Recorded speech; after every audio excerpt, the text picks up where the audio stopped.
In fact, day 18 says that you experience tiger's blood and you feel like you're 18 again. But I will tell you, there's a program out there that changed my life, and I think that this is what ties in for me.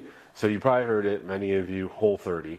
And it honestly changed my life. And I got to meet the owner of the creator of it, Melissa Hartwig, I think. But anyways, so my wife said, hey, I've got something for you to read, because we were struggling with weight up and down, all that.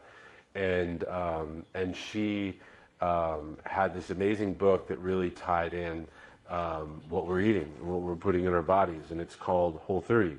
And I read about it, and it was like, hey, you go on a nutritional elimination diet for 30 days, and then we see what happens at the end of 30 days, how those foods interact with our body.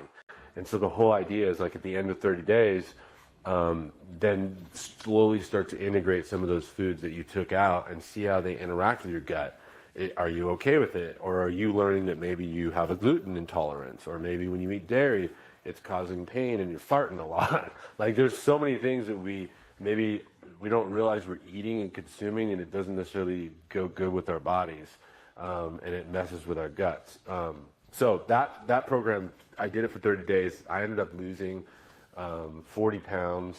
It's not the best I've ever been. In fact, day 18 says that you experience tiger's blood and you feel like you're 18 again. I think it ties in with the wellness. I'd love to connect that with the divine wellness part. In fact, after I've taken it so many times, I felt like the missing element of the spirituality around it.